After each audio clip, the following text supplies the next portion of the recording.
Testing, 1, 2, 3, testing.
Testing, 1, 2, 3, testing.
Testing, mic testing, 1, 2, 3.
Testing.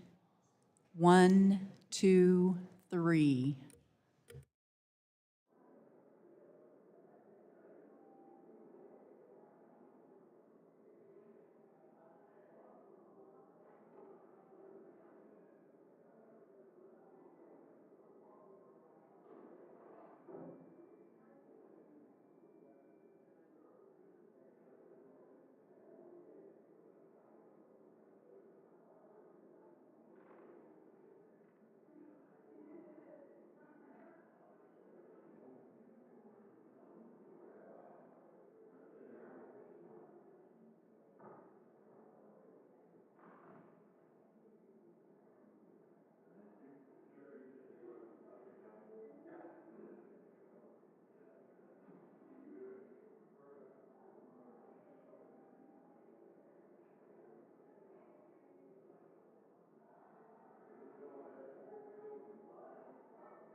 Good morning, everyone. The subcommittee will now come to order, and I recognize myself for 5 minutes for an opening statement. I'm pleased to welcome our sole witness today, the Inspector General of the Environmental Protection Agency, Sean O'Donnell. Mr. O'Donnell has held the position of Inspector General since early 2020 and is here to testify before this subcommittee on the spending and activities of the agency, especially those connected to the Infrastructure Investment and Jobs Act, or IIJA, and the misnamed Inflation Reduction Act, or IRA. For context, the Environmental Protection Agency's entire non-IIJA, non-IRA annual budget for fiscal year 2024 is $10.136 billion. This amount reflects an increase of 10.4% over EPA's fiscal year 2021 funding level of $9.085 billion. The IIJA alone provided EPA $60 billion over 5 fiscal years, or $12 million in annual appropriations to EPA. Not only was it the single largest appropriation ever provided to EPA, but it also more than doubled annual spending at the agency during the Biden-Harris administration. The IRA later came along and gave EPA another $41.5 billion in new and expanded programs at EPA. That's 2 bills, an additional $101.5 billion, and roughly 10 times the amount of money normally dropped off at EPA to spend. This is a massive infusion of funding and outrageous level of spending and pressure on our national debt, particularly from many of my Republican colleagues who represent almost 2/3 of congressional districts in America, where the average median income is below the national average and whose children will be asked to pay for this spending. Regardless of if you voted for these bills, though, I hope you will agree with me that it is imperative that Congress conducts robust oversight of all this money given to EPA and the other agencies. It is the right thing to do. That said, I realize that there may be some limits on how much information the Inspector General has for us today and may be able to get for us in the future. Congress clearly directed his office to oversee IIJA funding and gave his office $53 million a year to do it. Unfortunately, IRA provided the IG no requirements to police that spending, and Congress has approved no funding to do it. Regardless, fulfilling these directives, or lack thereof, are dependent upon the willingness of EPA to allow real oversight to occur. The committee has had uneven results in its own investigating of these programs. Sometimes we have had success, sometimes we have met resistance, and usually we've been made to wait a long time to find out which it is. When Administrator Regan testified earlier this year, he assured us that he talks with the IG all the time when we asked him if he was fully cooperating on the oversight. I look forward to finding out if the Inspector General's experience has been different than the committee's. If his experience is less than satisfactory, I would like to know what legal constraints he faces and what he needs from EPA to be successful. I also think it is important to find out if EPA implemented any lessons that it should have learned from its spending experiences with the American Recovery and Reinvestment Act. And if EPA made any changes based on this experience, what difference, if any, they made. We should know more about how much of the allocated IRA funding has already been spent, what type of quality control EPA and its grantees are placing on the disbursement and use of this funding, including by third-party vendors on the use of the money, and what objective measures are being used to measure the results. Finally, I hope we are able to explore some of EPA's interactions with the states, which also have a significant burden with these funds. This is especially important in the light of the aggressive regulatory push by this administration and its non-governmental ideological allies. I look forward to an insightful discussion with our witness, and I yield back the rest of my time. I now recognize the gentleman from New York, my friend, Representative Tonko, for 5 minutes for an opening statement. Thank you, Mr. Chair. And Inspector General O'Donnell, welcome back to the committee. I value the important role that Inspectors General play in conducting oversight and protecting against waste, fraud, and abuse. Mr. O'Donnell, I want to assure you that I support providing your office with the resources necessary for you to carry out your duties. I understand, based on your testimony, that you have some concerns about EPA's ability to manage the historic funding it has been provided under the Infrastructure Investment and Jobs Act and the Inflation Reduction Act. The reality is that whether it is in the public sector, the private sector, or even in our personal lives, doing anything new and ambitious can indeed be challenging. But we should be working to rise to meet those challenges. And in this instance, the Congress can continue to provide support to EPA to ensure its success. Because, yes, the investments being made under the IIJA and the IRA are historically large.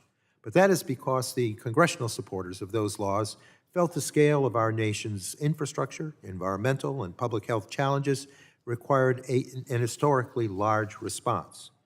Make no mistake, these investments are massively improving the lives of Americans.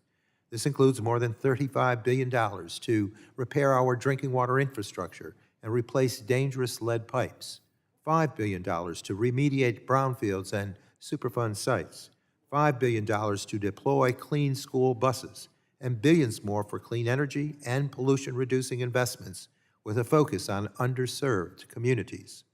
Undoubtedly, these investments will improve public health and create tremendous economic development opportunities. I would be the first to admit that these programs deserve appropriate oversight. No one wants money to be spent ineffectively when it can be doing such good for the American people. But proper oversight should not equate to hoping or actively seeking to undermine these federal programs. And that is why I take issue with the majority's hearing title, which claims that today is about holding EPA accountable for green spending. I would remind my colleagues that the EPA is merely following the laws that were written, proudly, I might add, in large part by Democrats on this committee, and supported by a majority of members in both chambers of Congress. Frankly, we would need to hold EPA accountable if they were failing to follow the law by not spending this money. My colleagues across the aisle have not been shy about their dislike for these infrastructure, remediation, and pollution reduction investments. And they are well within their rights to continue their crusade to repeal major sections of these laws, as they have tried and failed to do on numerous occasions over the past 2 years, regardless of how many benefits will be provided to the American people. I know we have got into the habit of inviting Inspector General O'Donnell to the committee and asking, often prematurely, about all of the potential problems, both real and imagined, that could occur with the administration of these funds.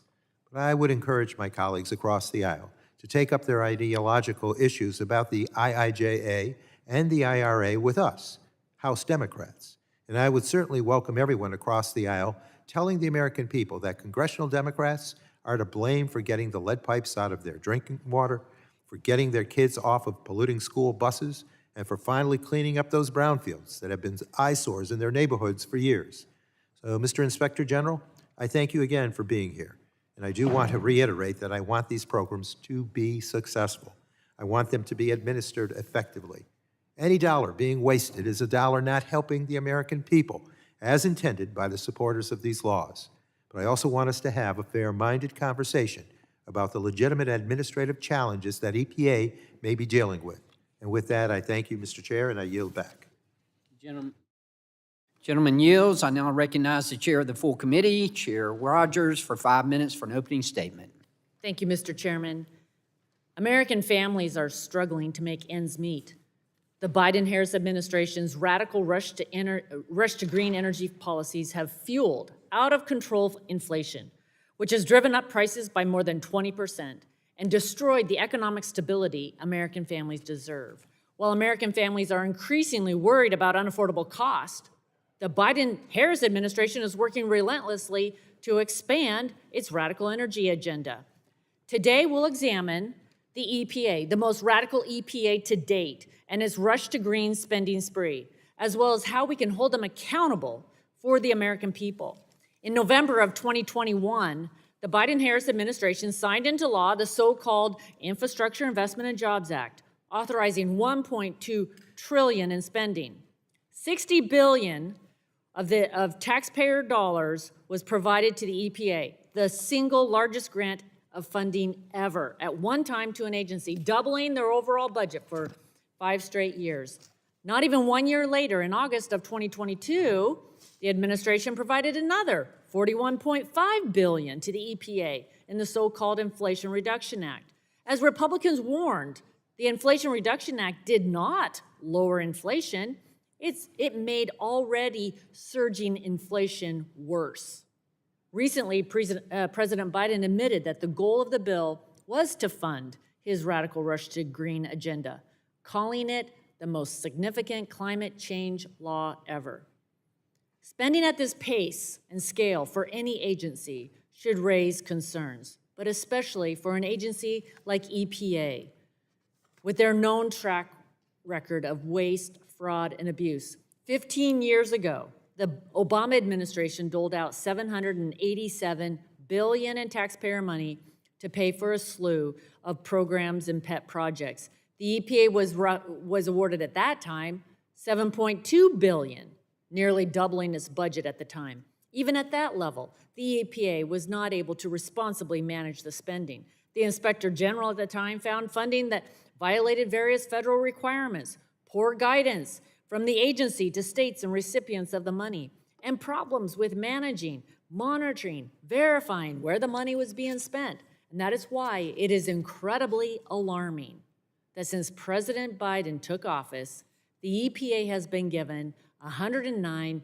billion in additional funding and grown its workforce to over 15,000 employees.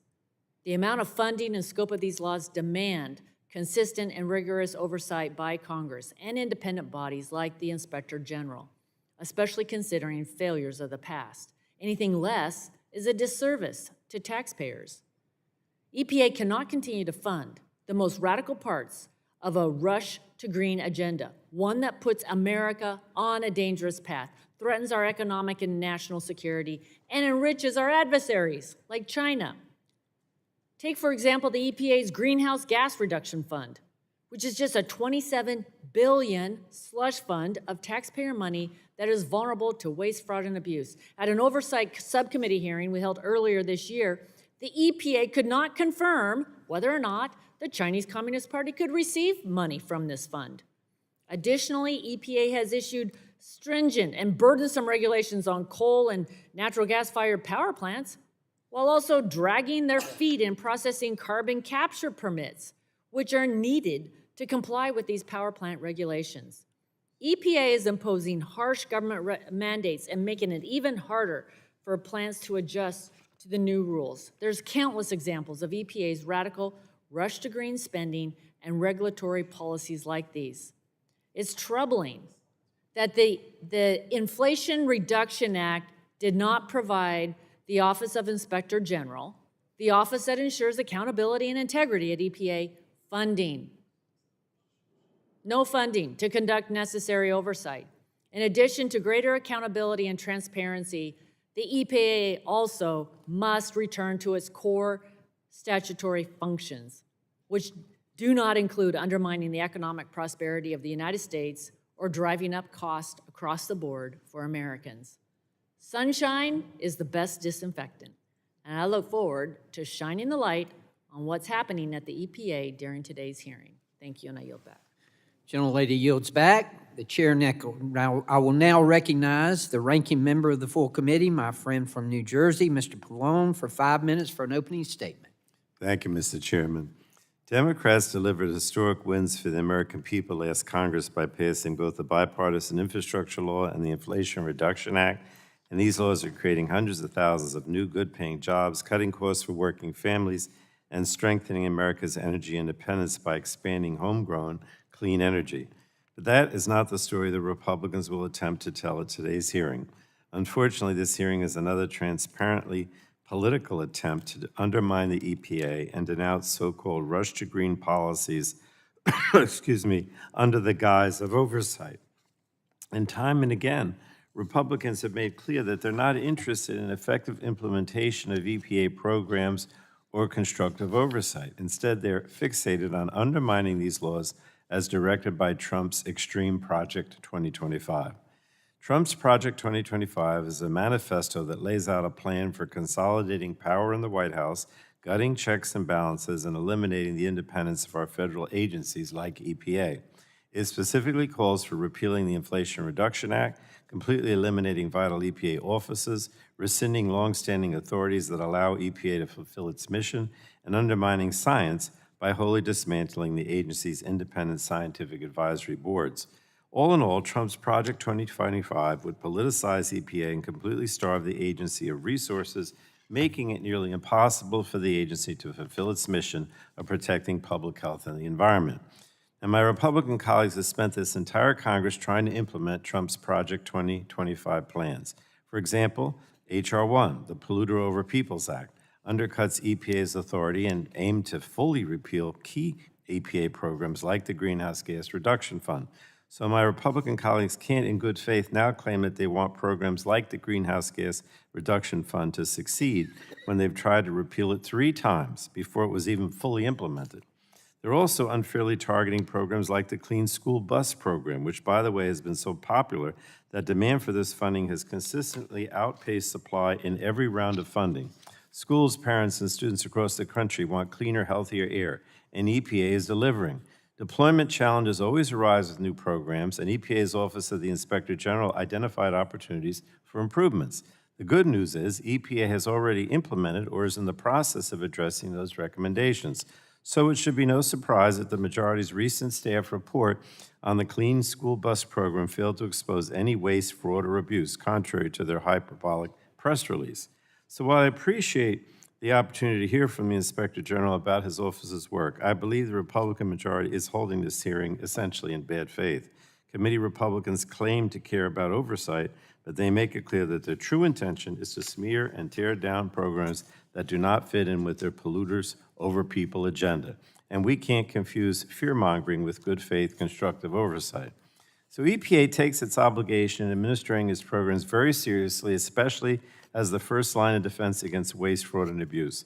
And I don't want us to lose sight of the fact that there are hardworking people at EPA ensuring every dollar is spent fulfilling the agency's mission to protect human health and the environment. And throughout the Biden-Harris administration, EPA has consistently demonstrated a strong commitment to working with the OIG to improve programs and address concerns. As Inspector General O'Donnell notes, EPA Administrator Reagan is, and I quote, setting the tone at the top regarding cooperation between the agency and the OIG. Democrats remain committed to conducting constructive oversight that will help programs succeed and complement the IG's important oversight work. In fact, we provided nearly $270 million for the EPA's OIG in the bipartisan infrastructure law. What's more, the Biden-Harris administration has requested increases in funding to support the EPA OIG's work. Additional funding the Republicans have roundly rejected, by the way. So I believe constructive congressional oversight can enhance EPA's efforts to mitigate program risk and make certain that every dollar has the greatest possible impact. Unfortunately, I haven't witnessed much constructive oversight from my Republican colleagues. And with that, Mr. Chairman, I yield back. Gentleman yields. We now conclude with member opening statements. The chair would like to remind members that pursuant to committee rules, all members' opening statements will be made part of the record.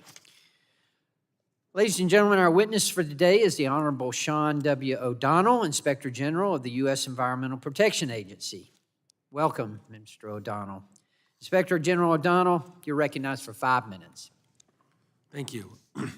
Good morning, Chair Rodgers, Chairman Carter, ranking members Pallone and Tonko, and members of the subcommittee. I'm Sean O'Donnell, the Inspector General of the U.S. Environmental Protection Agency. I would like to thank the committee for inviting me to testify about my office's oversight relating to the more than $100 billion that the Infrastructure Investment and Jobs Act and the Inflation Reduction Act appropriated to the EPA. Oversight is vital to ensuring the EPA and its grantees and contractors are responsible stewards of American tax dollars. With the resources Congress provided us for IIJA oversight, we have focused on fraud prevention, the strengthening of internal controls, and focused on the operations of IIJA programs. Thus far, we have identified at least 2 systemic issues, namely the use of data in managing grants and the operation of fraud prevention internal controls.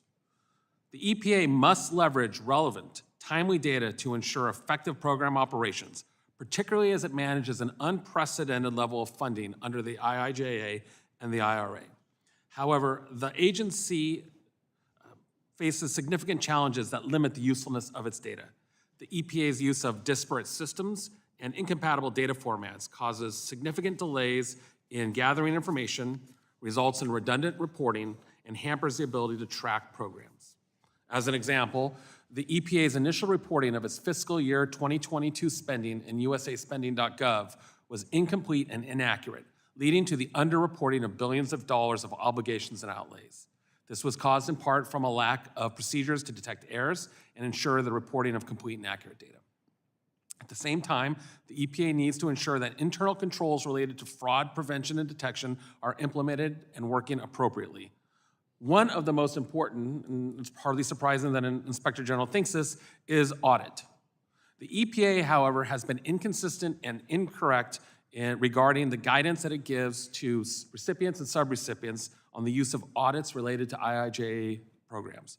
For example, we recently discovered that the EPA incorrectly told states that they do not have to review single audits of non-federal entities that borrow money from state revolving funds.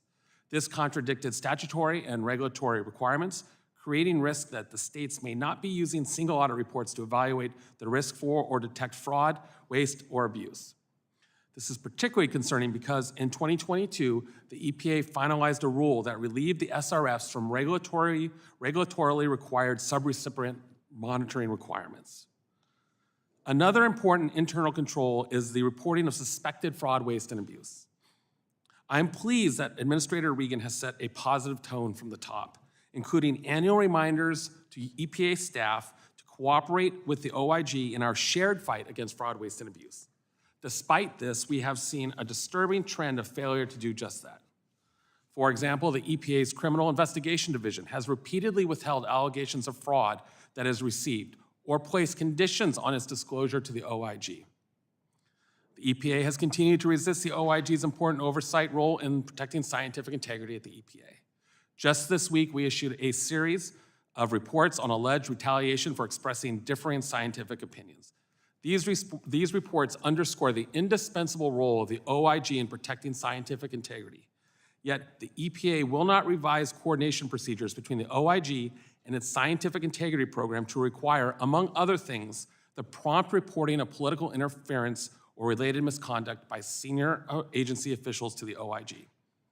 The issues I've outlined so far are critical areas of concern in EPA programs, as they play a pivotal role in ensuring the agency's ability to track program performance and mitigate the risk of fraud, waste, and abuse. My written testimony illustrates how these affect three major IIJA programs: the state revolving funds, the Queen School Bus, and Superfund. My office has shown that when properly funded, we provide some of the most effective oversight in the federal government.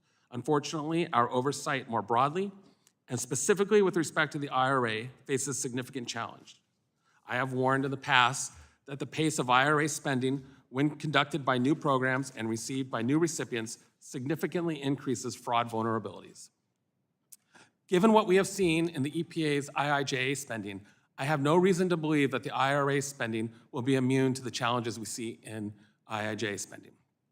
Despite this, the IRA fails to provide any funds for our oversight.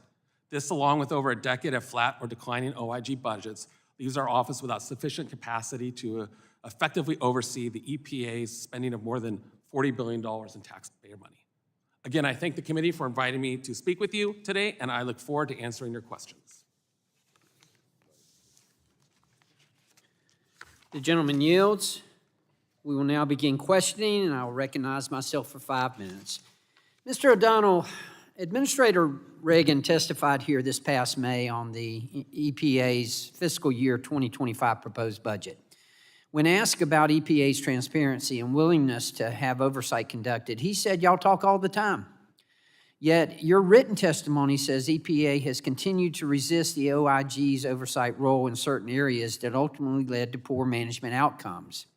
I take it that you have good relations with senior EPA leadership, but that's not really the issue with EPA managing spending, is it? No. So is EPA providing the guidance and collecting the information it needs to adequately ensure grants and funding are used effectively? We have issued a series of reports, and and I, on the side, make it a point to meet with stakeholders, states, industry, and the like regarding EPA guidance on IIJ spending. And I think there's a felt need across the board for better guidance, whether it's BABA or American Iron and Steel or any of these types of requirements. So what does this say about the agency's ability to safeguard taxpayer spending? I think the concerns that we raised repeatedly,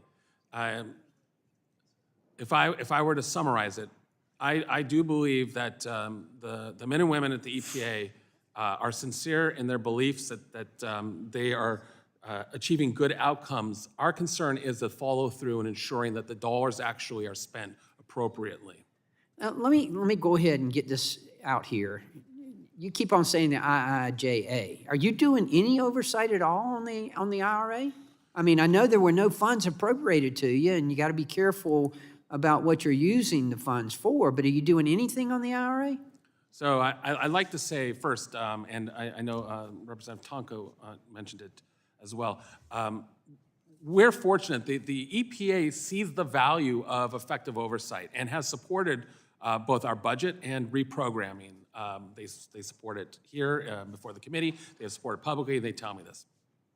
But truth be told, unfortunately, there are two houses in Congress, and this one has supported us, and that's where it's ended. I can say that we will do reactive work with respect to IRA, so criminal investigations, and we have some preliminary criminal investigations ongoing. And then we have some small amount of IRA when it's connected to other things, but truth be told, with a budget that was cut this last year, it's hard just to keep up with the core functions of the EPA. Disappointed to hear that.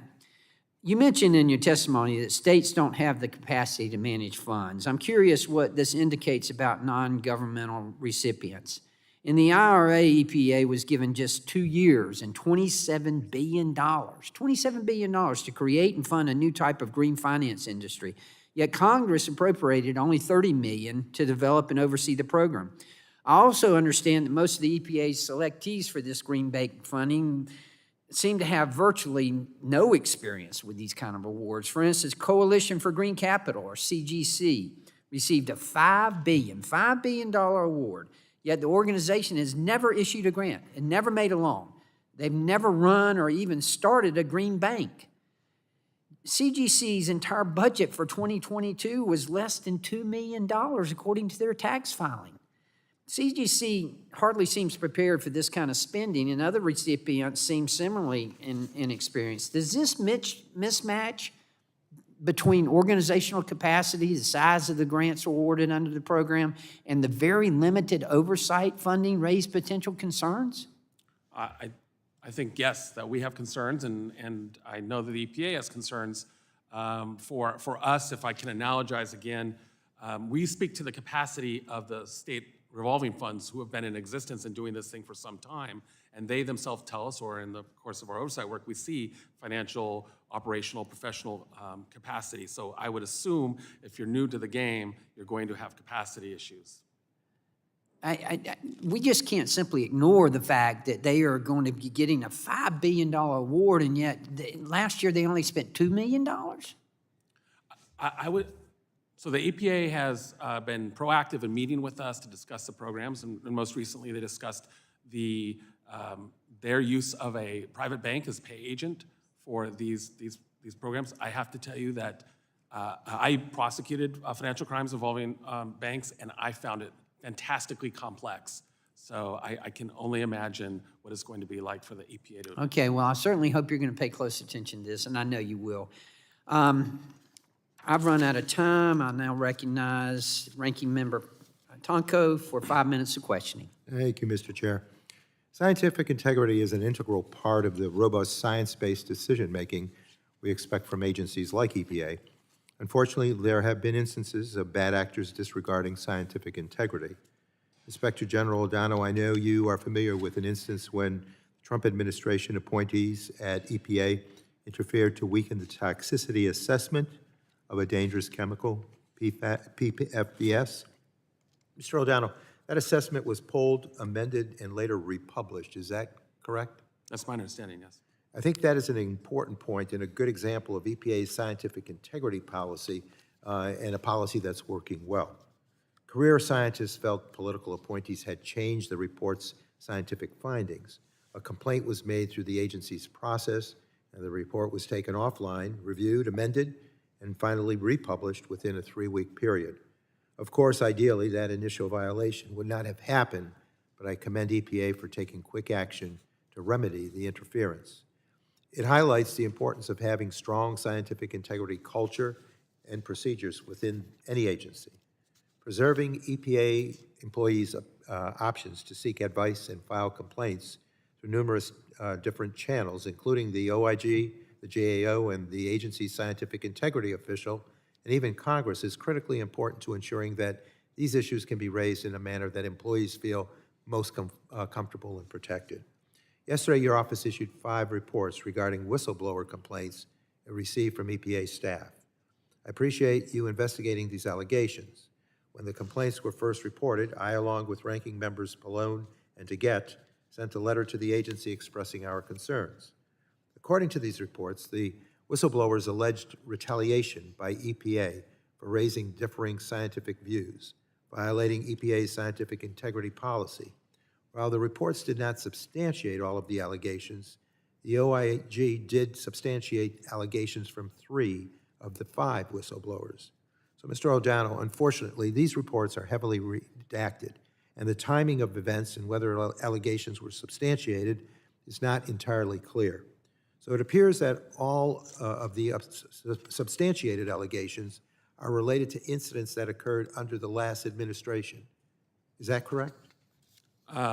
The retaliatory acts with respect to those 3 individuals occurred, I think, in 2020, yes. Okay, and I also understand that you did not substantiate allegations of retaliation by EPA under the current administration. Is that correct? We did not substantiate any allegations of direct retaliation after 2020. Thank you. And Inspector General O'Donnell, I respect the work of your office and your statutory role to promote proper management of the agency. I also think it's important to acknowledge the many steps EPA's current leadership has taken to restore scientific integrity over the past 4 years.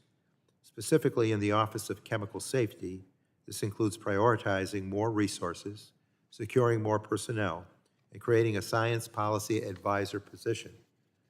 I will not suggest that every issue has been fully solved, but it is clear that this administration is indeed committed to making improvements in safeguarding scientific integrity. It is a stark contrast to the several instances of political interference that have been reported earlier under a different administration, specifically the Trump administration. So I thank you for your responses, and with that, Mr. Chair, I yield back. The gentleman yields. The chair now recognizes the gentleman from Alabama, Mr. Palmer, for 5 minutes of questioning. Thank the witness for being here. Mr. O'Donnell, you made a comment about EPA's criminal division. Will you be a little more specific about the issues there?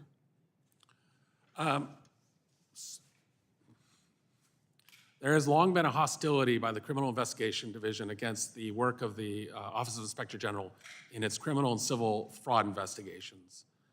Just as a sort of point of reference, our antiquity is of greater length than theirs. We have, since 1978, been leaders in fighting fraud at the EPA. Unfortunately, and this sometimes plays into a law enforcement trope, we have jurisdictional issues that might be raised, whether they're real or not. My philosophy since the day I got here, and I had been a prosecutor before coming here, is disagreements between law enforcement agencies is silly and it doesn't get us to where we need to go. But unfortunately for us, we see interference in our criminal and civil investigation, almost every aspect of our work, whether it's the facilities that we have, interference with our personnel, or interference with our law enforcement operations. My concern about the EPA's criminal division is that they're as heavily armed as some military units. I mean, they have amphibious vehicles, they have drones, they have weapons, some heavy weapons, night vision. I mean, I asked former Administrator Gina McCarthy why they had that, and she said to defend the environment. And I asked, well, to defend it against whom? I don't know anybody, I don't see any reason why they would need anti-tank weapons. Have you asked them to provide an inventory of the weapons and military-style equipment that they have at the criminal division? I'd like to see that if they still have all that.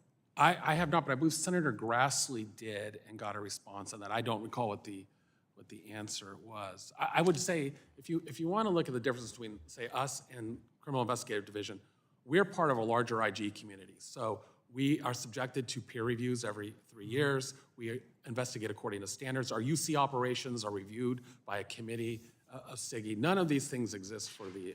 It concerns me, though, that there's that much resistance from a federal agency to the oversight responsibilities of the Inspector General. And I really respect the fact that you continue to assert your right to exercise oversight over all of the EPA. In that regard, the EPA went into the banking business. They set up a $27 billion Green New Deal bank, and there's some real issues with that because of the timelines involved. And this is where you really start to waste money.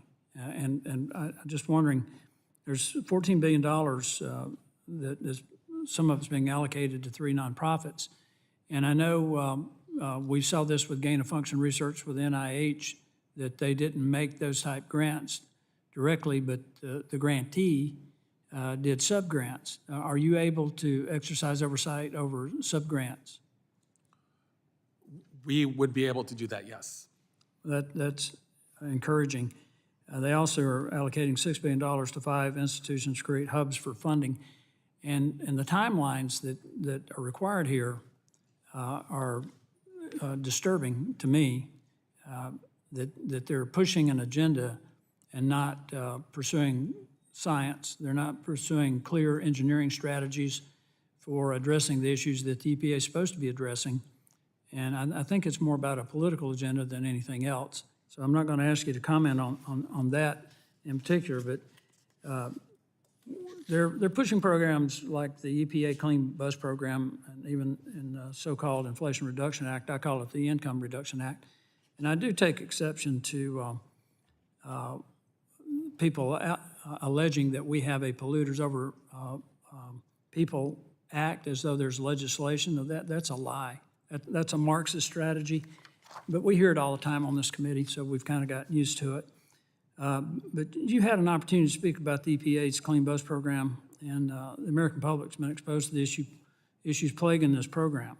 So in your semi-annual report, you noted that because EPA does not have a robust verification mechanisms within that program for the rebates and grant application process, it led to issues like applicants not being transparent and third parties submitting applications on behalf of unwitting school districts, in other words, committing fraud. How many of these instances did your office identify? Well, obviously there were the instances in the evaluation. I believe we had a management implication report that identified an administrative school district that had no students yet received money for a clean school bus. And we have a forthcoming audit that I think will illuminate on this more. Well, everybody felt good about it, I guess, at the EPA, that they did a green bus program. I yield back. The gentleman yields. The chair now recognizes the gentlelady from Colorado, Representative DeGette, for 5 minutes of questioning. Thank you, Mr. Chairman. Mr. O'Donnell, welcome. We're happy to have you here today. I really believe the EPA Inspector General does important work to protect taxpayer funds, and that includes conducting audits and investigations, issuing reports, and of course, like you are here today, testifying in front of Congress to highlight concerns or other findings. And even when that work does not include recommendations or produce any findings of waste, fraud, or abuse, it's really a tool to highlight that the risks EPA might face, especially considering some of the recent influxes of cash. That's why I really think it would have been helpful. I was the chair of the Oversight Subcommittee of Energy and Commerce for some years and the ranking member in other years. And I always found it helpful to have the agency here to talk about their response when we have the IG here, because Of course, many of the things that you've identified are issues that the agency needs to address. However, I noticed that this hearing is entitled, quote, "Holding the Biden-Harris EPA Accountable for Radical Rush to Green Spending," end quote. And of course, the election's about 5.5 weeks away, so I guess that's really not the purpose of this hearing. Mr. Chairman, I would welcome having people from the agency. We've had Administrator Regan in here before, but not to address these specific allegations. And I think it would be really useful, perhaps in a lame duck session or in the 119th Congress.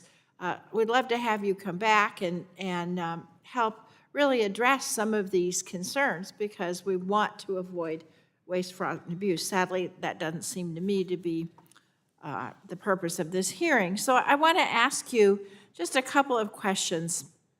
Last year, you testified that EPA could face supply chain or production issues that could cause delays in administering the Clean School Bus Program, and that an initial audit examining those programs was ongoing. So the audit, as it turns out, did not find any evidence that significant supply chain issues or production delays had impacted the 2022 Clean School Bus Rebate Program. Is that correct? We found issues and supply chain issues with respect to the chargers. Okay, but page 5 of the 2023 audit says, quote, "There were no significant supply chain issues or production delays." Is that correct? For the buses, that's right. That's correct. Now, while the report mentioned the potential for other delays that were out of the scope of the audit, you made no recommendations related to supply chain issues or the production delays in your report after completing the audit. Is that correct? That's right. Now, I think it's really important to clarify that, because earlier this week, the committee Republicans published a report that appears to take a different message from your initial audit and from your past testimony. And so I just want this for the record, Mr. Chairman. In multiple OIG reports, the IG did not identify any waste, fraud, or abuse within the Clean School Bus Program. Apparently, committee Republicans appear to have misunderstood those reports, because they've spent months writing a report that's clearly meant to undermine the Clean School Bus Program and mislead the public about the findings in the reports. This is exactly what my Democratic colleagues and I were warning, Mr. O'Donnell, when you testified last year. So I just want to say the work that EPA OIG does is, as I said at the beginning, it's essential to constructive oversight of the EPA, but I really think it's important not to misconstrue the agency's testimony. And one thing that you said I'm concerned about, and I think we need to investigate further, is this lack of coordination with the criminal division. I don't know about that, and so, Mr. Chairman, again, perhaps we can have somebody come in and talk to us about that coordination and see what the agency's perspective is. Again, thank you for coming today, such that it is. I look forward to continuing to work with you in the future, and I yield back. The gentlelady yields back. The chair now recognizes the gentleman from Pennsylvania, Dr. Joyce, for 5 minutes of questioning. Thank you, Mr. Chairman. First, I want to thank you, Chairman Carter, for holding today's hearing, and you, Mr. O'Donnell, for testifying on the critical issue of oversight of potential waste at the EPA. During the Biden-Harris administration, the EPA's budget has grown from a little over $9 billion to $10.1 billion, an increase of 10% in just 4 years. On top of this, the IIJA and the IRA greatly increased the resources that EPA has to distribute. The IIJA gave the EPA $60 billion in taxpayers' money over 5 years, and that was the single largest appropriation for EPA ever.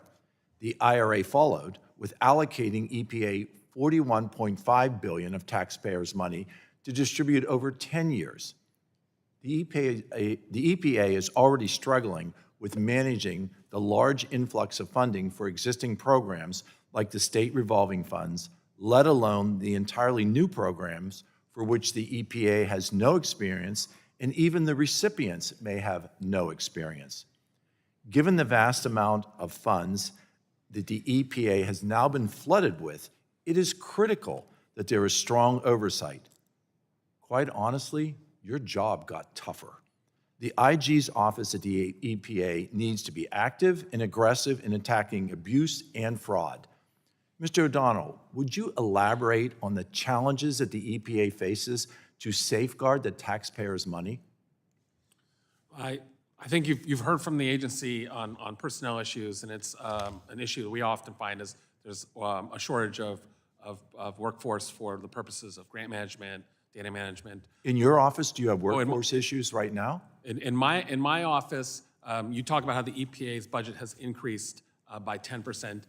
My office since 2011 has decreased by perhaps 20%. Are there open positions in your office for the oversight that we all know is necessary? Only to fill people who have left. We've had to shrink our workforce, our core workforce, over the last year. Mr. O'Donnell, we've already discussed the Greenhouse Gas Reduction Fund. Do you have confidence, based on your experience with other established programs, that the EPA has the data and the experience to monitor this massive spending? I think I have concerns about it. Those concerns I think the EPA has as well, given the breadth and the scope of and the complexity. I cannot say enough about how complex these programs are going to be.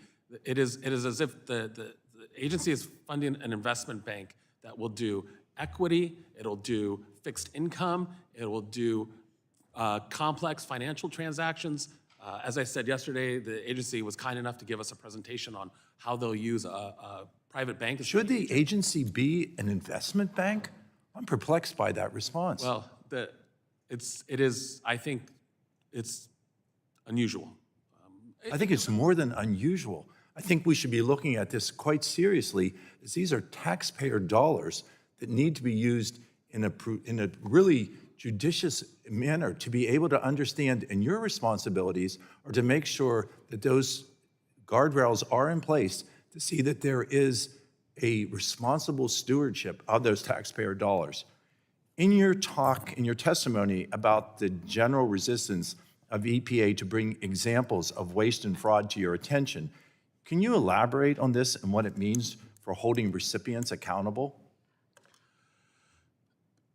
We have had instances where the EPA is aware of attempts to defraud them or actually defraud them, and instead of bringing those to our attention, they ignore them or will wait for many months, and in doing so, really undermine our ability to refer a criminal or civil case. How do you get that line of communication so there's not long time gaps before this is brought to your attention, these months that you're talking about?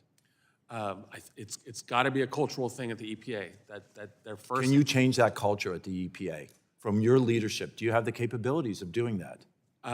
We try. We have a program to reward agency whistleblowers who identify waste, fraud, and abuse that we actually can recover. Are there examples where these whistleblowers have stepped forward and then you've had to take the necessary steps? We have not yet paid anyone out. I'm waiting to, but we have not. No one has come to us yet. My time is expiring, but I do have a request that the follow-up occurs, that when there are these cases that occur, when whistleblowers, when your internal guardrails come into play, because yet they're not, would you please let this committee know? Because I think it's important because of the significant funds that are now turned into the EPA's hands because of the taxpayer dollars, which have now been transferred to the EPA. We need to make sure that waste, fraud, and abuse is not rampant. Mr. Chairman, my time has expired, and I thank you for being here today. The gentleman yields back. The chair now recognizes the gentleman from Maryland, Representative Sarbanes, for 5 minutes of questioning. Thanks, Mr. Chairman. Thank you, Mr. O'Donnell, for being here. You said a moment again, I think you've been emphasizing that, this is complex. And it reminded me of this quote from President Kennedy when he said, we do things not because they are easy, but because they are hard, because that goal will serve to organize and measure the best of our energies and skills, because that challenge is one that we are willing to accept that we are unwilling to postpone and one we intend to win. So I would put this effort in that category, trying to do hard things because they make a difference and they'll take us to a different level. Safe, reliable drinking water is a fundamental right. Unfortunately, our nation's drinking water infrastructure is aging and underfunded. This means frequent leaks, potential drinking water contamination, and inefficient water management, which can drive up families' utility bills and threaten public health.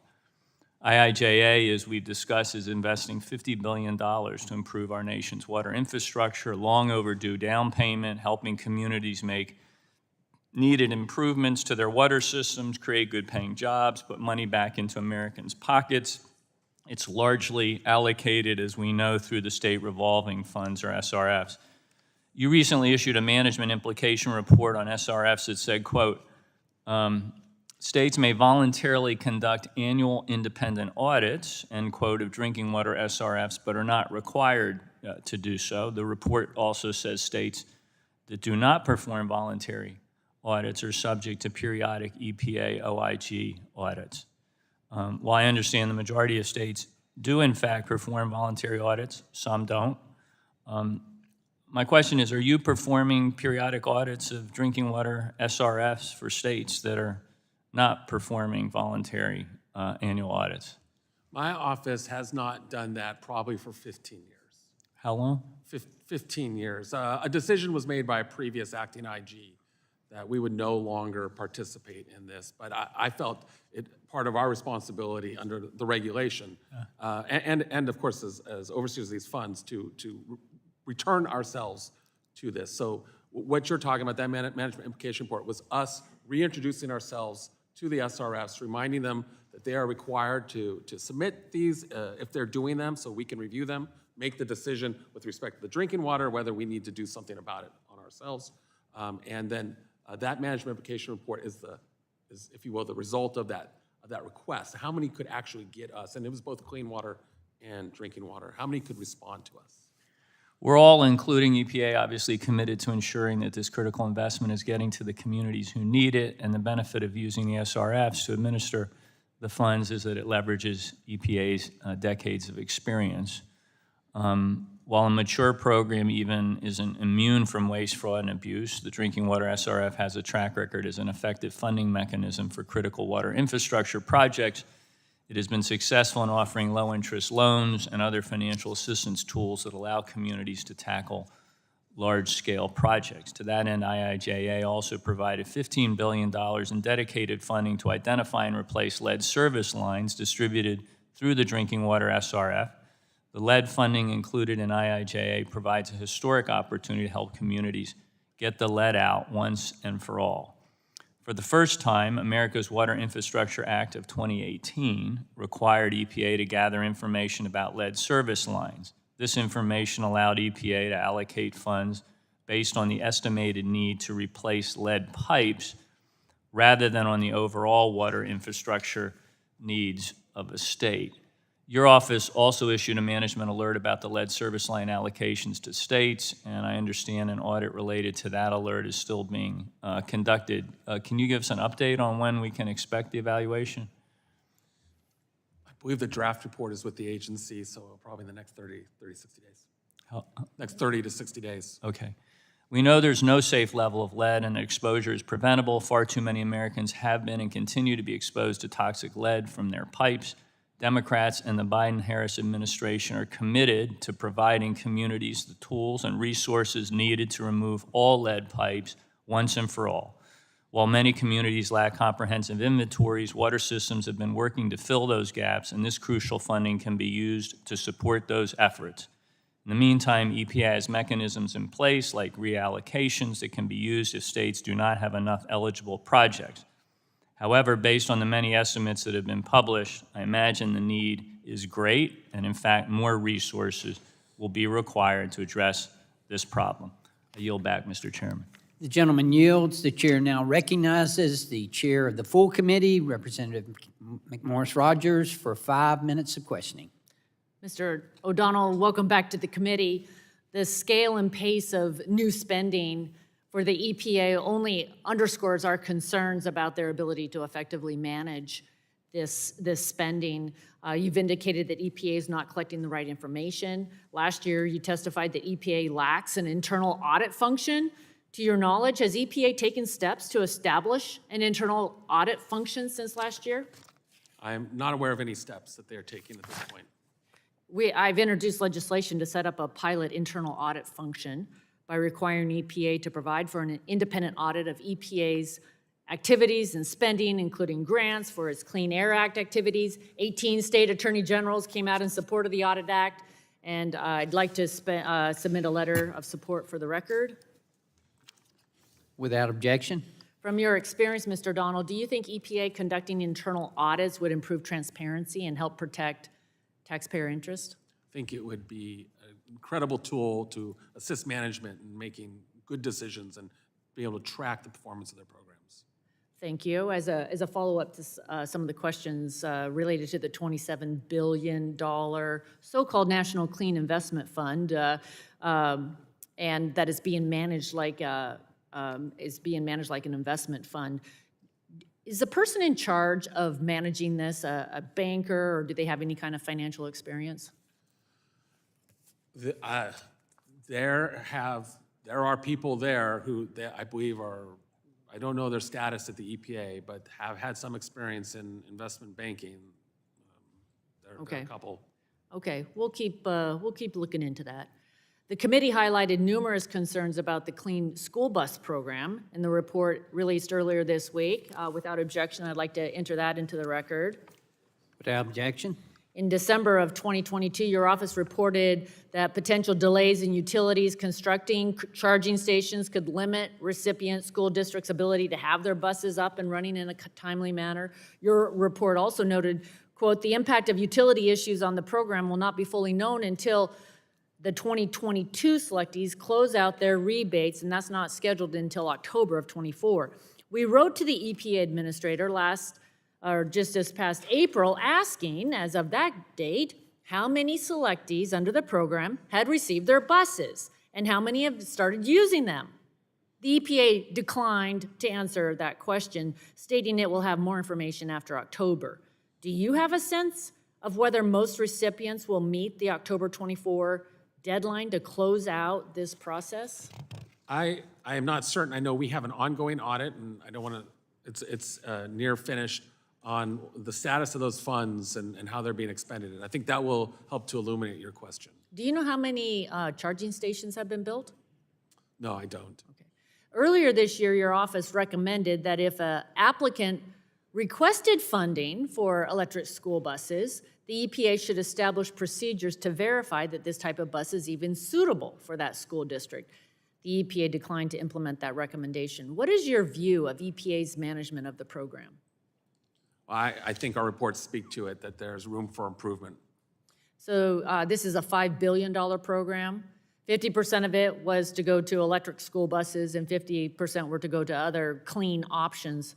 What is your understanding as to how many school buses have qualified under this program? My understanding is that most of the money, 50%, as you say, go to the electric school buses, and with respect to the other 50%, the majority of that tends to be the electric school buses as well. Yes, and you'll find in our report that I submitted to the record that the electric school buses are 3 to 4 times other clean alternatives, and yet the EPA is focusing on the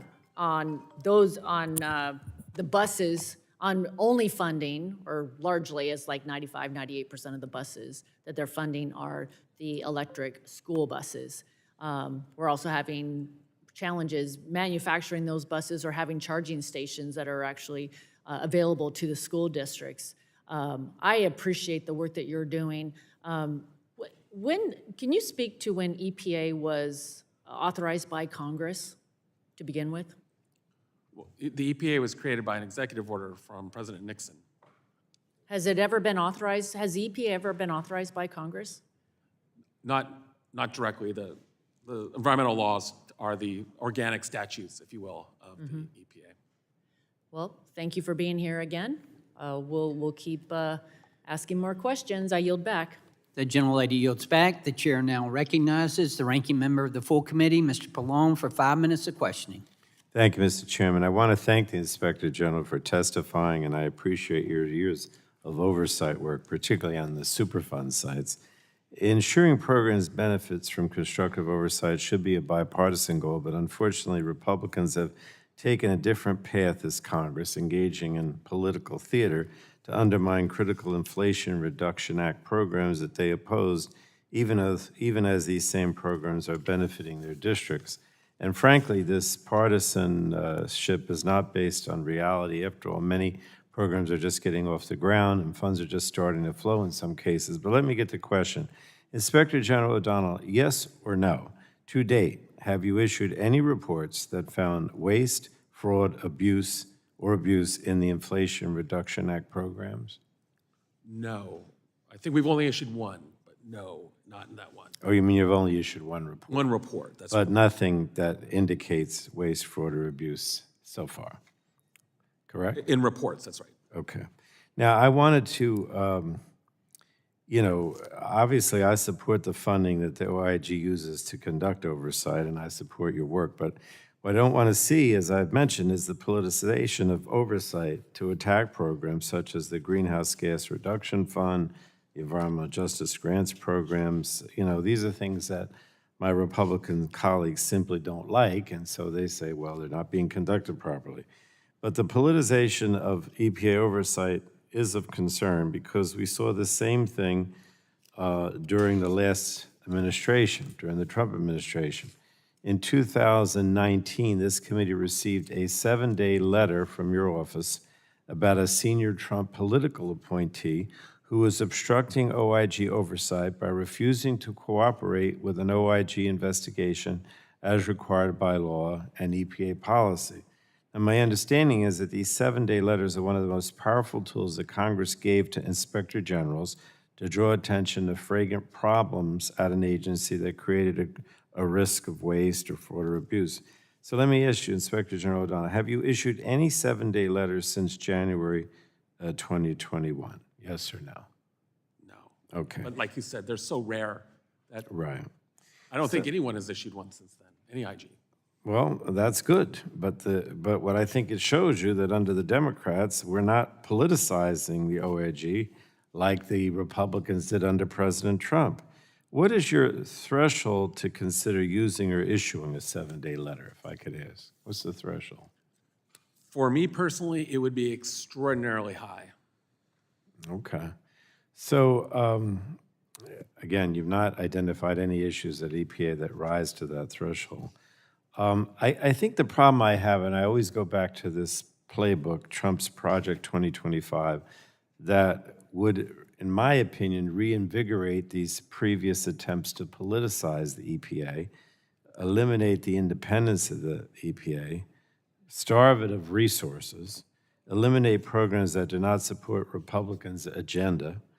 I mean, I don't know if Project 2025 just says, let's get rid of the EPA, but they certainly would do everything possible to get rid of the EPA or to make it completely ineffective. And I think that's a clear difference between the Trump and the Biden-Harris administrations in terms of their support or lack of support in the case of the Republicans of the EPA. And what I think is so important and what bothers me the most is that we've got to put scientific integrity, oversight, transparency, at the forefront. And, if we want to ensure that EPA fulfills its mission to protect public health and the environment, there's nothing wrong with talking about the science and doing the oversight and having more transparency, but I don't see that happening here. I think everything on the Republican side is pursuant to this Trump Project 2025 playbook that essentially tries to, eliminate the EPA's independence, starve its resources, and eliminate programs that the Republicans don't support. And I just don't want to go back to that again the way we did under the 4 years when Trump was president. But thank you Thank you, Mr. I O'Donnell. think, I appreciate would just say I agree with you with respect to scientific integrity and the importance of it.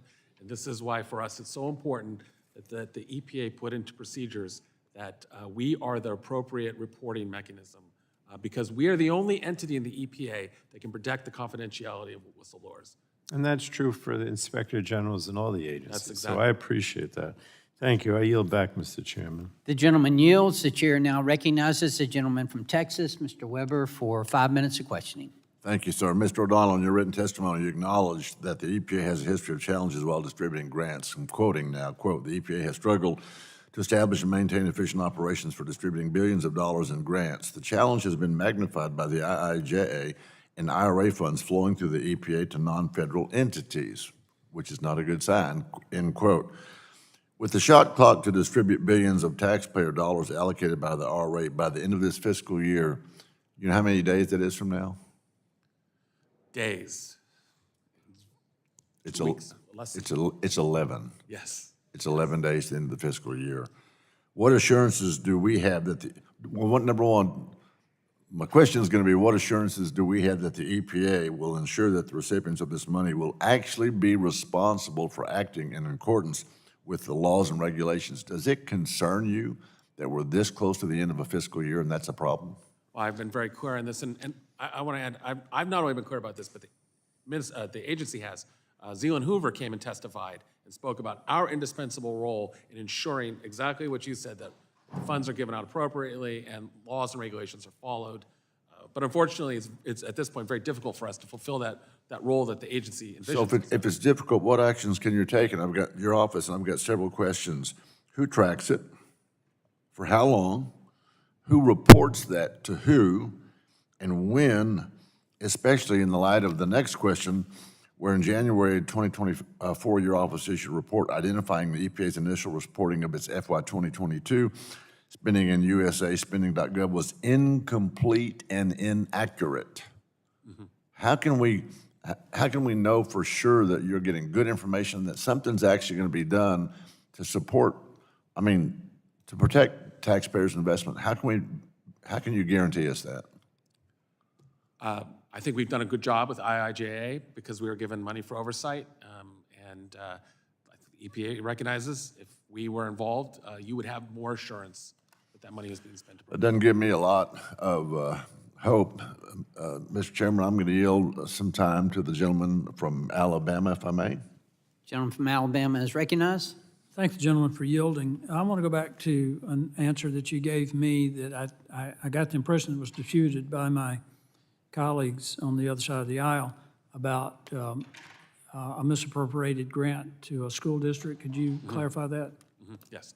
So in our management implication report, we talk about a school district that was an administrative entity, and we could determine this through open source information, and they received money to buy a clean school bus, but they don't have any students. They don't report having any students. Okay, and do you have any instances where applicants being awarded funding despite violating the program requirements in the application?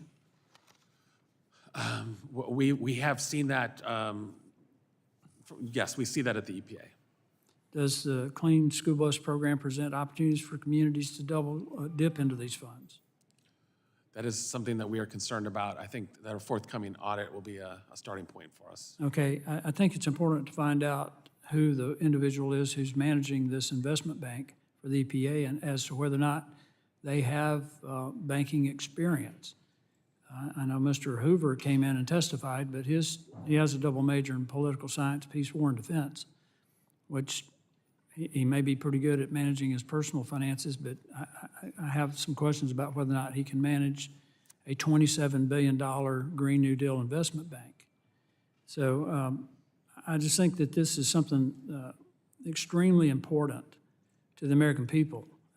We can argue about the science, we can argue about whether or not it's politics, it's climate politics or climate science. I tend to think it's climate political science, honestly.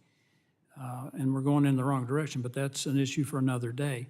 I do appreciate the gentleman yielding time to me, and I yield back to the gentleman from Texas. Thank the gentleman, and continuing what the ranking member was insinuating. In fact, no, he wasn't implying, he was stating that, the Republicans want to do away with the EPA and they don't care about all this stuff and blah, blah, blah, blah, blah. But the point of the matter is, we're talking about taxpayer money here. And so because if we're making sure that when you've got a report from the EPA in 2022 that's inaccurate and incomplete, and we have a problem with that, and the other side has a problem with us wanting to make sure that taxpayer dollars are being spent what they were meant for and efficiently and effectively and as reasonably as possible, call us guilty as charged. We're looking out for taxpayers. Mr. Chairman, I yield back. Gentleman yields. The chair now recognizes Representative Clark for 5 minutes of questioning. Good morning, and thank you, Chairman Carter and Ranking Member Tonko, for holding this hearing today. And I thank Inspector General O'Donnell for being here to testify.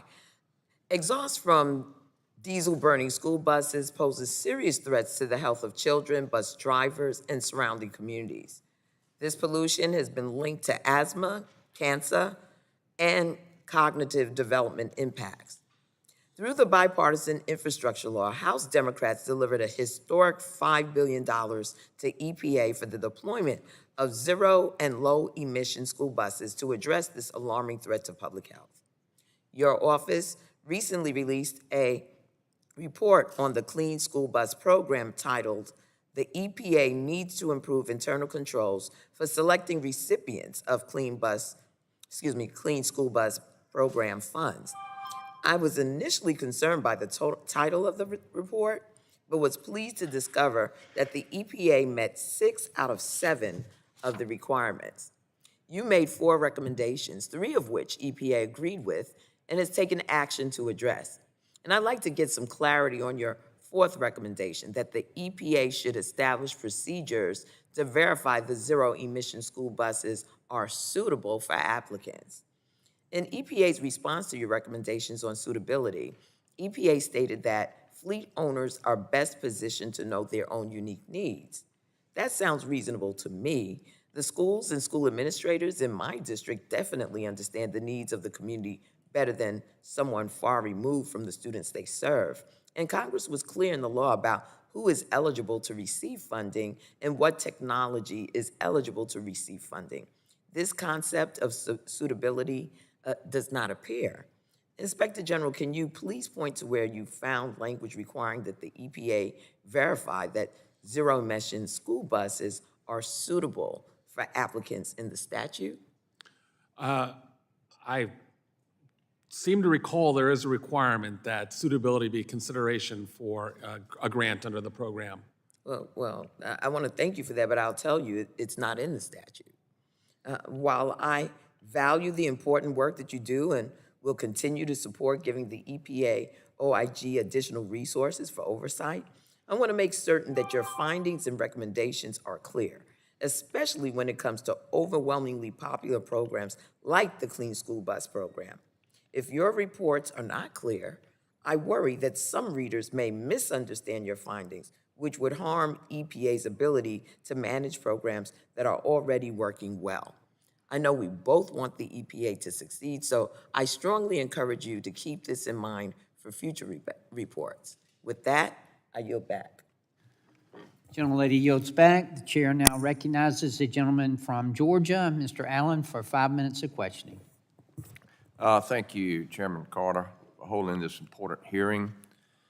And I want to thank you, Inspector General, for your work, for being here today to testify. I'll start by saying that I've been very concerned by the overreach of the Environmental Protection Agency under the Biden-Harris administration. It's been the most extreme EPA with their spending and regulatory policies. The EPA regulatory agenda has made things harder, for example, for farmers in my district, especially with access to important chemicals used by our farmers, which are being restricted, like dicamba. Additionally, the emission rule for heavy-duty vehicles and the final rule to designate FOA and FOAS and the 2 common PFAS substances as hazardous materials under the Comprehensive Environmental Response, Compensation, and Liability Act hamstrings my farmers who are trying to feed and clothe our nation. This brings up questions regarding the scientific decisions the EPA makes. And I bring this up, we've got one of the finest research universities in the country there in Athens, Georgia. And, they're doing research every day to provide us with the most efficient, most abundant food supply in the world. A lot of talent there.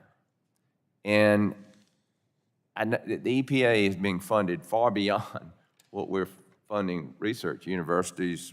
But what I'm hearing is, and I'm hearing this, is that the EPA can't recruit the talent to actually know the science behind these things. Obviously, we're sitting here today. We are in the last 365 days, we've run up about 2.4 trillion more in debt. And, we can't continue that. And so we're saying, hey, where's the money going here? And what is the expertise? I mean, we hear all these statistics. Where's the actual scientific data by actual trained researchers? I mean, people who have the credentials to do the research in this. We're a nation governed by laws, not by unelected bureaucrats. This administration's EPA has made much of promoting its scientific integrity policy, but a true defense of robust, unbiased scientific assessments and conclusions, which I support, is different than using political science to deflect poorer statutory compliance achieved with similar resources as other administrations. Please speak about your recent findings on EPA's scientific integrity policy and the Biden EPA forwarding compliant identities to senior career managers as well as the manager named in the complaint. Our reports note that managers, and truth be told, I know that this can seem like a partisan volleyball, but all of this occurred with respect to the career staff at the GS-15 level and below, but after the complaints were filed, those were circulated among the staff, and I have to tell you, as a matter of best practice, that has a real chilling effect on the willingness of whistleblowers, subsequent whistleblowers, to come forward, which is why we raised it in our reports. Why has the agency resisted OIG oversight on this policy, including report claims of retaliation, retribution, or reprisal? I don't know why. Why does EPA delay corrective actions of scientific integrity activities? I don't know why. Earlier this year, EPA proposed and then finalized adjustment factors to so-called FEM, Federal Equivalent Method monitors that were approved for use by the EPA in 2016 as a substitute for the air monitors traditionally used to measure PM 2.5 concentrations. I don't expect you to be familiar with this, but when you hear about data inaccuracies and your testimony is talking about data inaccuracies across EPA's programs, do you think an audit of EPA's practices relating to air monitoring could be warranted? Well, I'm happy to report that we just announced an audit of money spent under ARPA and the IRA on these community-based air monitorings. Well, this raises several troubling issues over the process taken by this agency and the accuracy of the data. And certainly, this is not political. This is Congress's responsibility. Oversight is our responsibility. We're a guardian of the American people. Thank you, and I yield back. The gentleman yields. The chair now recognizes the gentlelady from California, Representative Berrigan, for 5 minutes of question. Thank you, Mr. Chairman. The Inflation Reduction Act includes an unprecedented investment to protect our most vulnerable communities from environmental harm, protect us, through the historic $3 billion in climate and environmental justice block grants. This historic program will deliver the resources that environmental justice communities have long needed but never received. Inspector General O'Donnell, to date, you have not issued any report that finds waste, fraud, or abuse in the climate and environmental justice block grant program established in the Inflation Reduction Act, correct? We have not done any audits or evaluations related to the environmental justice program. Well, thank you. I mean, it's critical that to ensure oversight that protects the integrity of these funds meant to support EJ communities while also helping new grantees navigate the responsibilities as recipients of the funding.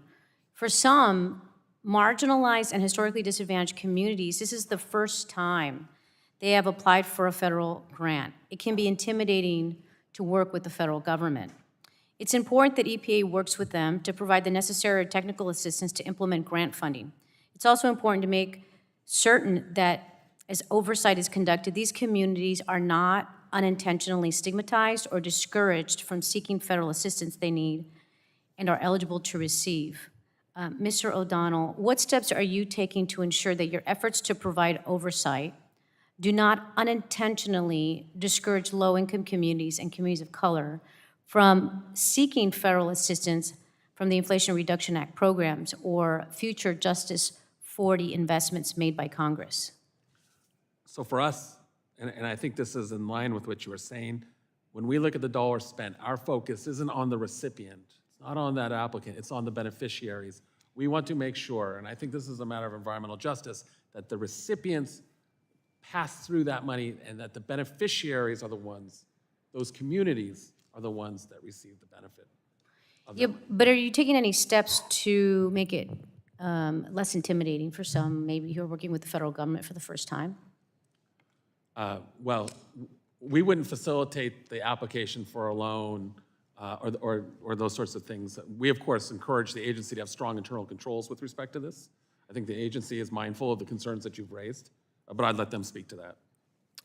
Well, thank you. I think constructive oversight is key to ensuring programs succeed, and it's important for us to make sure that this oversight of EPA's programs is proportional to the size and the capacity of the recipient organizations, especially nonprofits or small cities with maybe less experience in federal funding.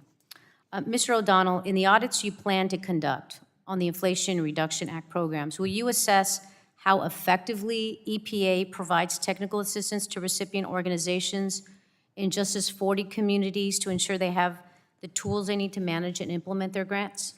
So I don't know that we have that specific audit, but something we'd be interested in. And I want to add to my previous, if you will, one thing that we do, that we continue to do, even though we're not funded, is we do a great deal of outreach to recipients and communities to try and, in an appropriate, clear language way, explain to them what the red flags are for fraud indicators, and kind of put a personal face on the OIG. Okay, is there any follow-up that's done to make sure the implementation of the grant is done as it should be done, or any tools that they're given, technical assistance? Well, that would be an important part of our work, grant closeout and like. Okay, thank you. Now, unfortunately, my Republican colleagues have spent this entire Congress searching for any reason to justify cuts to investments in environmental justice communities. Constructive oversight can help these programs succeed and mitigate identified risks, but what committee Republicans have done for the last 2 years has been more about obstructing progress than effective oversight. I urge my colleagues to support and protect these historic investments in environmental justice communities instead of relentlessly attacking them. We should be focused on ensuring these programs fulfill their promise, not trying to limit EPA's ability to deliver results. And I can tell you that, there's been conversation about taxpayers and taxpayer-funded dollars, and this is really about helping communities. It's about making sure that they can move toward getting cleaner air and getting the resources that they need. And I think even in red parts of this country and in Republican areas, they would appreciate that cleaner air, cleaner ability to breathe, the better ability to breathe, because that's not a Democrat or Republican issue, and I think this really is something we should continue to work on together so that we can provide this progress. Thank you so much, and I yield back. The gentlelady yields back. The chair now recognizes the gentlelady from Iowa, Dr. Miller Meeks, for 5 minutes of questioning. Thank you, Mr. Chairman, and I want to thank our witness for testifying before the committee today. This November will mark 3 years since the Infrastructure Investment and Jobs Act was signed into law. The supplemental appropriations under the IIJA doubled EPA's typical appropriations for each year of the 5-year funding period. The IRA, which just turned 2 years old, appropriated over $41 billion to the EPA over a decade, with massive funding levels going to ill-defined programs such as the Greenhouse Gas Reduction Fund and environmental justice block grants, as we just heard. The administration and my Democrat colleagues are throwing a lot of money towards so-called energy transition without a real sense of how these programs and the EPA's regulatory actions will impact economic well-being and net global emissions. For example, the EPA is trying to force closure of existing power plants with the Clean Power Plan 2.0 rule without a subsequent plan in place to meet growing electricity demand, especially with AI and data centers coming on board.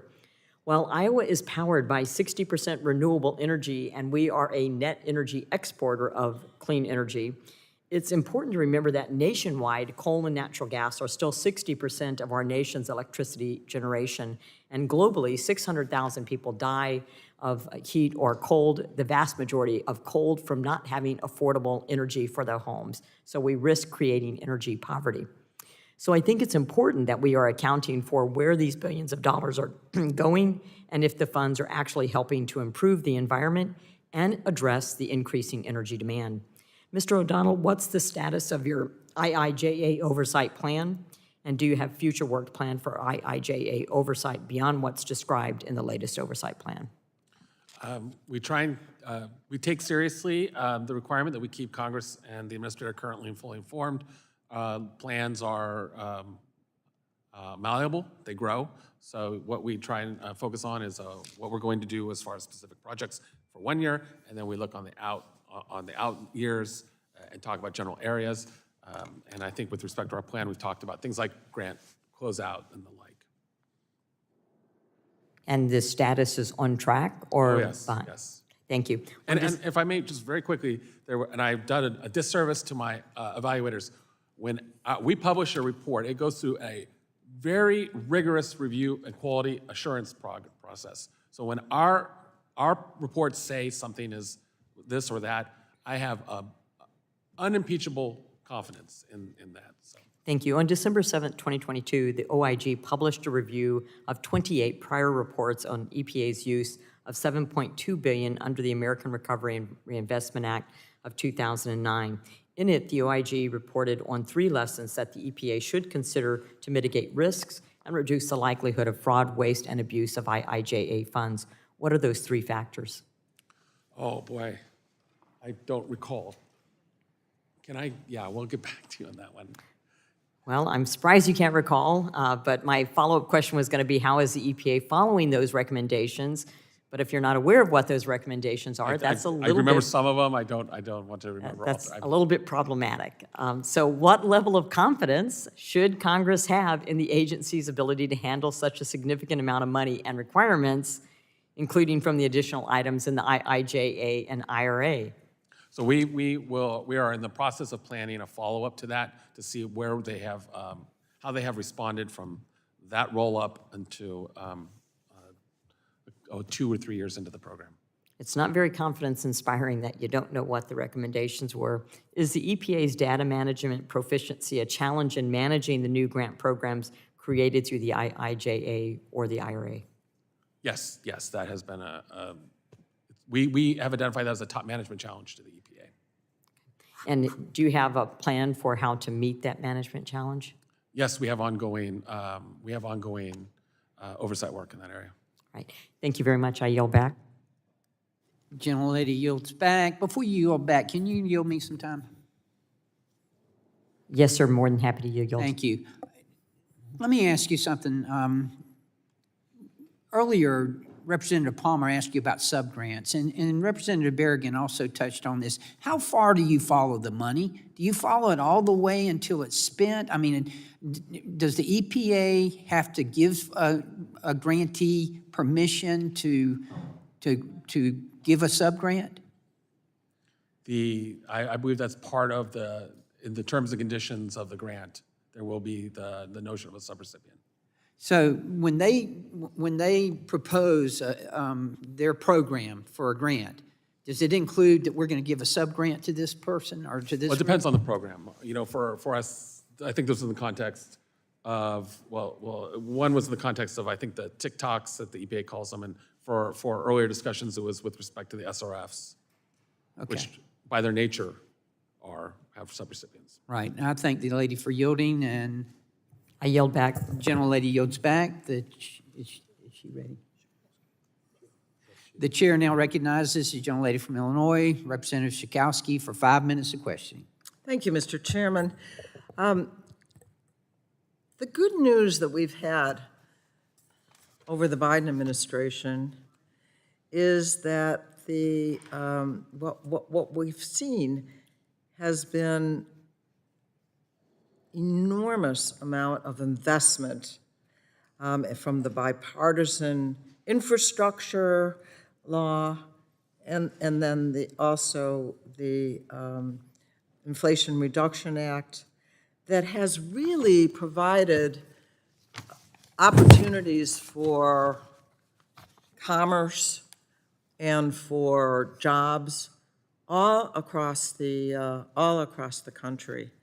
And it seems to me that that has been a big benefit for the environment and, as I say, for workers and for business.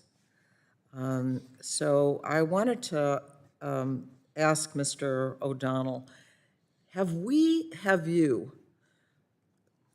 done a report on exactly really what has been done, and will you do that if you have not, that talks about the number of jobs that have been created, the success of the legislation that has been passed, talking We've about started to look at these that. issues? Yeah, I think we have issued a report on, a very recent report on the EPA's compliance with the Justice 40 program. Are they meeting the goals of that program, along the lines of what you said? And we found that they are meeting the goals of that program, overstating the benefits slightly, but they are meeting the goals.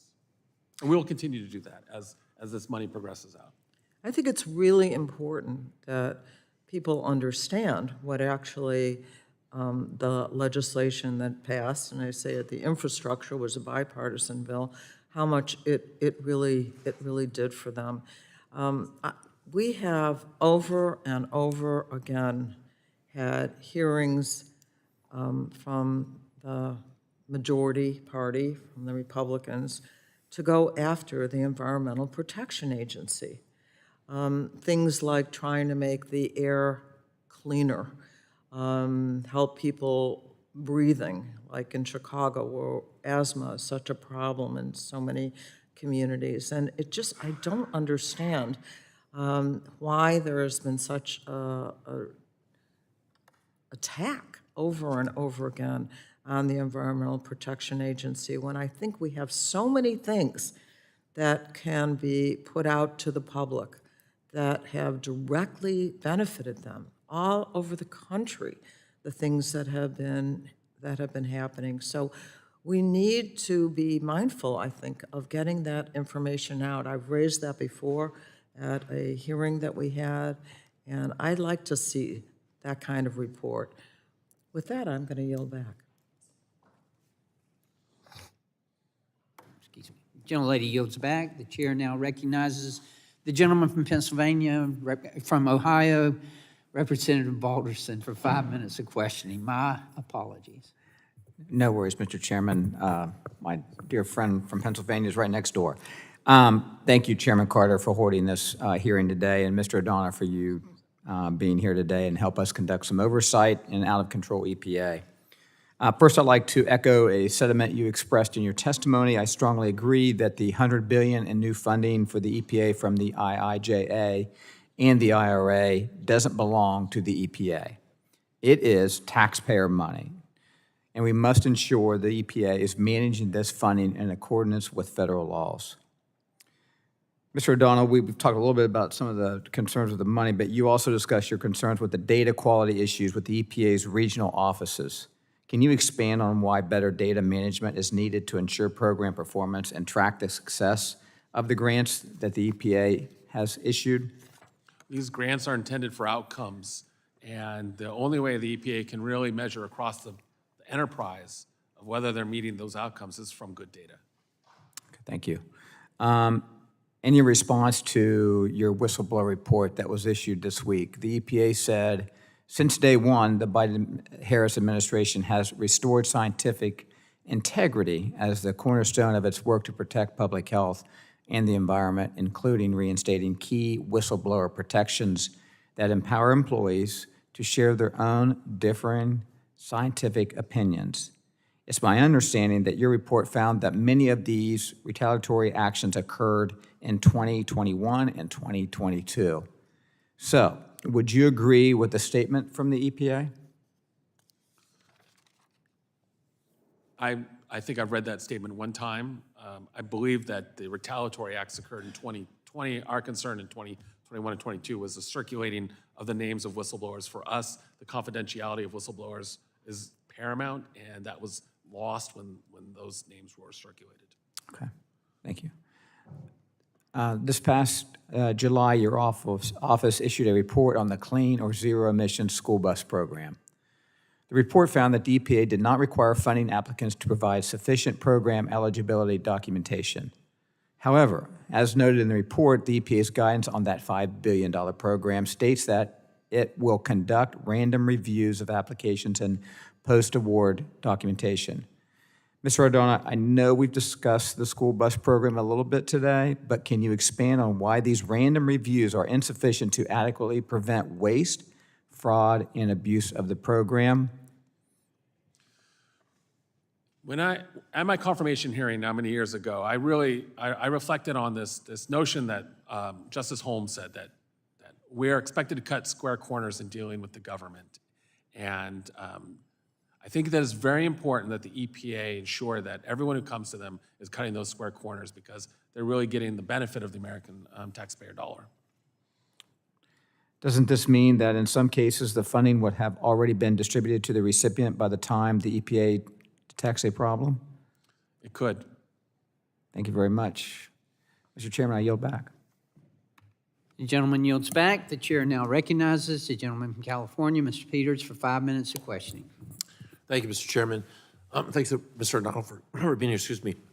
We do need robust oversight to ensure that when Congress creates programs, we can make sure every dollar is spent as we intended. And the problem I have with today's hearing is that in some respects, the majority isn't walking the walk. Every time Mr. O'Donnell expresses the need for funding for proper oversight, which he has at 3 hearings now, the majority introduces a dead-on-arrival funding bill that does not include the necessary funding for that oversight. This will not ensure that taxpayer dollars are spent properly, and it's not going to get money into Mr. O'Donnell's office.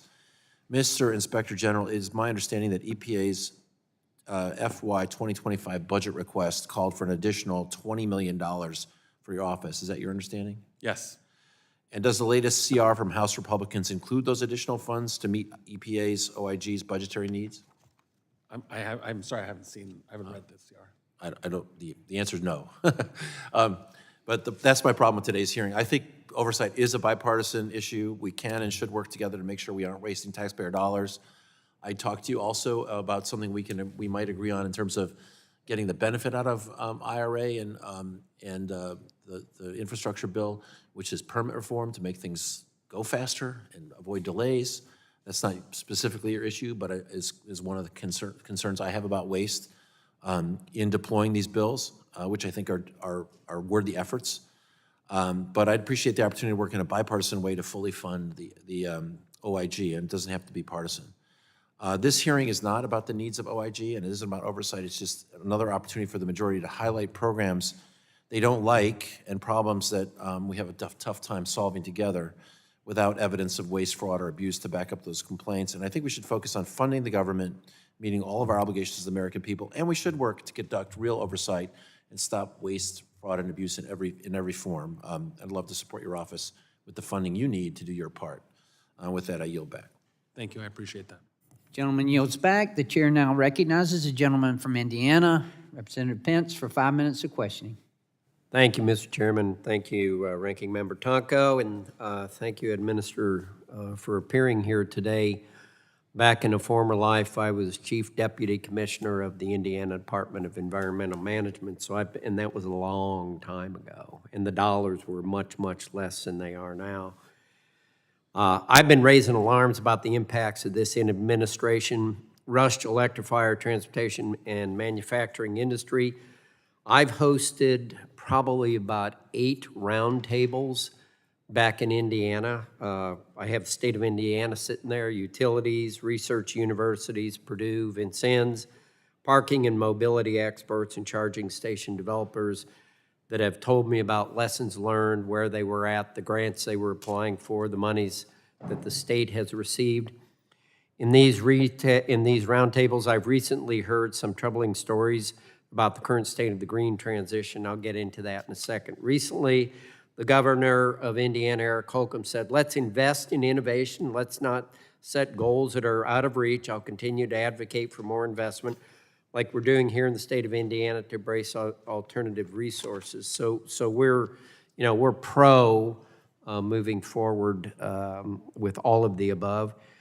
Inspector General, in your written testimony, and I quote, you said, in my previous testimony, I warned of some of the risks that managing such a massive influx of resources create. And then just a second ago, Chairman Carter asked you how it's going on the follow-up and seeing how this money is used. And then when I walked in here, you said something, and I really didn't hear it, but I think the gist was you're operating at a loss because the demand is far exceeds what you're supposed to inspect, regulate, oversee. I'm here to share with you today that the state of Indiana, they got enormous sums of money in 2021, and they can't do it. They can't do it because of the delays in permitting, the delays in how you actually can qualify for deploying the funds. There are companies that have set up, they're ready to do these things regardless of what it is, develop alternative. I have heavy duty Cummins Engine Companies in my hometown, which the EPA has been very generous with. But moving forward with the science and the implementation just seems to be tremendously bogged down, and yet the dollars are out there. Am I misunderstanding something? Is that correct? I'm not sure how much of the money the EPA has actually spent with respect to IIJ. I believe it's 10 to 20%, but it's such an enormous amount of money that. Enormous amount, and would you agree that it's actually not being deployed the way the intention of whatever the grant was? Would you agree with that? I think we found that in our capacity review of New Mexico, that they had financial capacity issues that were not allowing them to move the money out the way that they were expected to. I'm sorry, say that again. What didn't allow him to move the money out? Their financial capacity and the amount of money that came in, they were not able to move IIJ money, SRF money out as fast as they were expected to. Well, sometimes whether it's a state or it's a balance sheet of a company, are they just deploying it on their balance sheet to make them look a little better? You know what I'm saying by that? I'm a little suspicious of that. And that is something we definitely look at as well. Good. It is a common fraud technique when grant recipients. Yeah, I'm going to yield some time back to the chairman. Again, I asked you earlier about how far down the line you follow the money. Yeah. And I'm just not comfortable with the answer yet. I mean, do you follow it till it's spent? Right. So we've had a problem across the board, not just with EPA, but other agencies as well. We give these grants, and then they give sub-grants, and we don't know what they're being used for. yes. So I think maybe in the past, my office has not. It has taken a more restrictive view.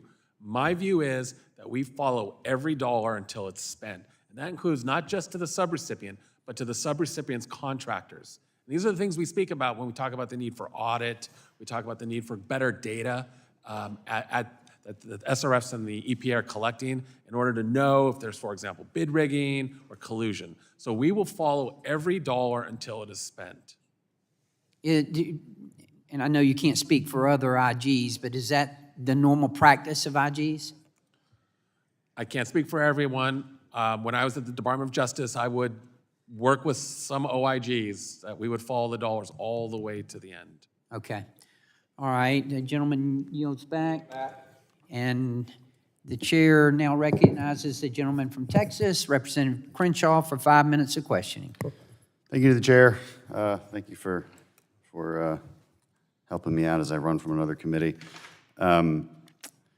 O'Donnell, we're obviously very worried about EPA's management of roughly $100 billion in U.S. taxpayer funds received through the Infrastructure Investment and Jobs Act and the deceptively labeled Inflation Reduction Act.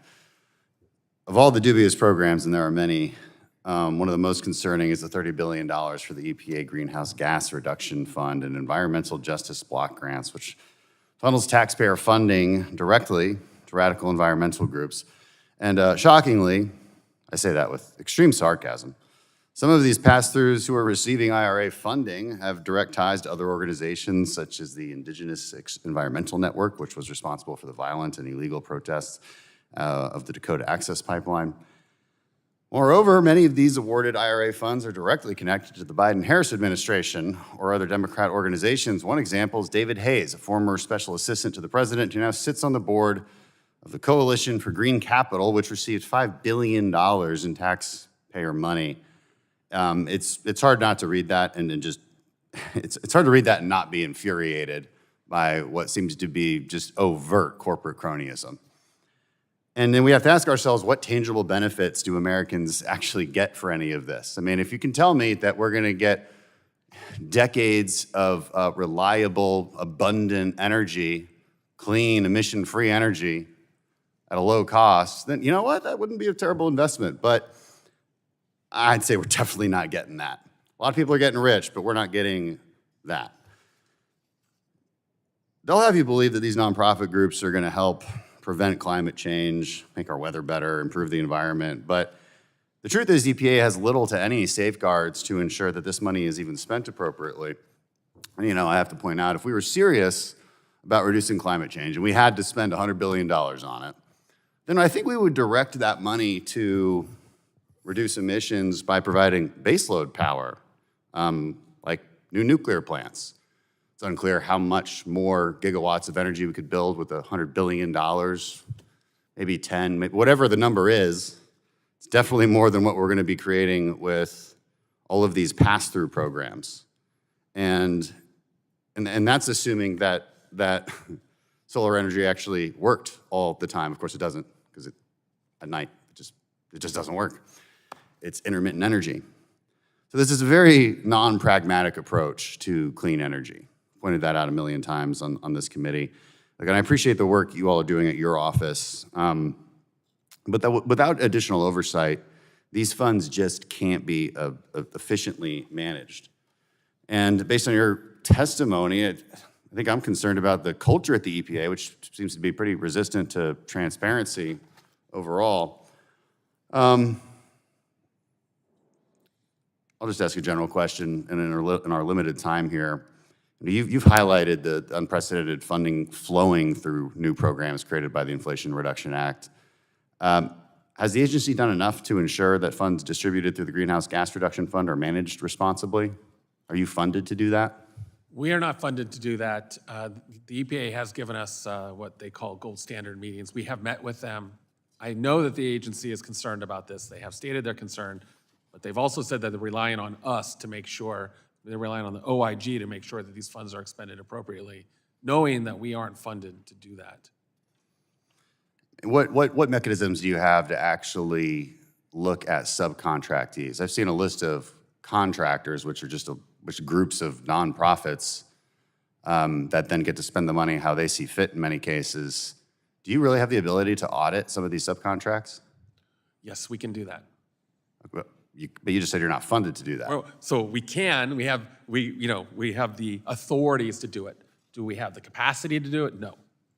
Okay, and how much money would that take? I mean, they put $100 billion into this, but they didn't put a dime into additional oversight for it. How much money would it take to? I believe that, as we've said before, a fraction of a penny for every dollar that the EPA sends out would be sufficient for us. Okay, well, there was a lot of dollars sent out. It's a lot of pennies. I mean, do you have concerns about potential for taxpayer funding going to Chinese solar component manufacturers, even though it's explicitly said they should be American-made, but the reality is the supply chain is largely held up by China? We have an abiding concern about the Buy American provisions across the board, including with respect to solar. Because, why do you have a concern about that? Well, in part, for me, it's always because there's a law that requires that these things be purchased from American sources. So, there are, of course, concerns, national security concerns with respect to certain countries that manufacture it. I understand, but what are your concerns Our about concern the is that provision? the EPA's guidance and oversight of these is quite poor. I mean, as I've said earlier, if you talk to stakeholders, they find the guidance so nebulous that they are deeply concerned that they are not complying with the BABA requirements, for example, that there's enough gray area in the guidance for people to come in and make money or to take over that industry where they themselves, and I'm speaking from the manufacturers, have been pretty fastidious in trying to meet the spirit of BABA. So that's an example of where we have a concern. Because ultimately, we're the ones who will have to bring these cases to the Department of Justice to prosecute. Understood. I yield back. Thank you. The gentleman yields. That concludes all the questions that we have right now from members. Mr. O'Donnell, thank you. I ask unanimous consent to insert in the record the documents included on the staff hearing documents list. Without objection, that will be the order. I remind members that they have 10 business days to submit questions for the record, and I ask the witness to respond to the questions promptly. Without objection, the subcommittee is adjourned.